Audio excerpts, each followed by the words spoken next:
Jatend piny William Ruto walo moko kuom jodito mag ODM lemo mar bedo jotend migepe lendo mogol kawuono ka ogeto kelo ganda jok nyakanyakla. Jotelo go mani kod lony mopogore opogore osebedo ka dhiro sirikal mondo tim makare ne jopiny. Gin lony mage magin go manyalo konyogi e kelo lokruok e pacho ka poni od bura puodhogi. Kaka okang' mar chako loso sirikal ma iye lach kendo mageto kelo Kenya kanyakla. Jatend piny William Ruto walo moko kuom jodito mag duond bura mar ODM ne lemo mag bedo jotend migepe. Jotelo mowalo ting'o jalup jatend ODM Wycliffe Oparanya ma bende nobedo jatend migao, Ali Hassan Joho kod John Mbadi ma duto nosebedo jalup jotend migepe. Kama na jaod bura ma Ugunja Opiyo Wandayi kende ma pok obedo e lemo mar tend migao moro amora kendo poni od bura puodhe ma dhi bedo thuolo mare mokwongo e bedo e buch jotend migepe. Motelo ne welo mare kawuono ne lemo mar bedo jatend migao mar riwruoge saga e pacho ka e piny owacho mageto kelo kanyakla oganda jo Kenya ma jatend piny William Ruto sani koro loso.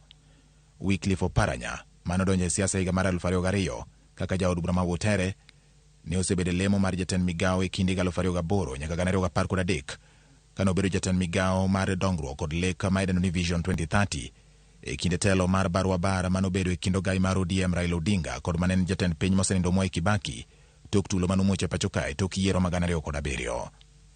Oparanya manyaka sani en jalup jatend duond bura mar ODM bende ne obedo gavana mokwongo mar kaunti ma Kakamega kuom higni 10 kendo en gi lony e weche mag goyo kwano.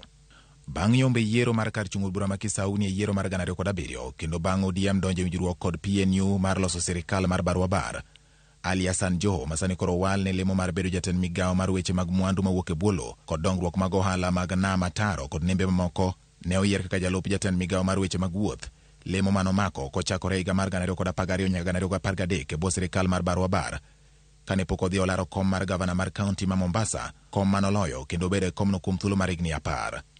Nyaka sani Joho en jalup jatend duond bura mar ODM.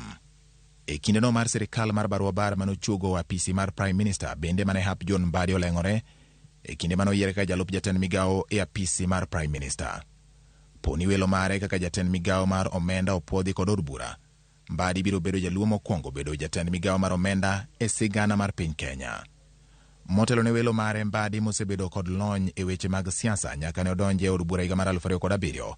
En jalony e weche mag omenda kendo en kod masters e weche mag omenda kopogore kod lony moseyudo e komiti mopogore opogore mag od bura. Kanyaka e welo mare odiochieng' ma kawuono ne migao mar omenda, Mbadi en jakom mar duond bura mar ODM kendo en jakom mar komiti ma ochung' ne ng'iyo kaka mwandu jopiny tiyo e od bura mamalo midendo ni PAC.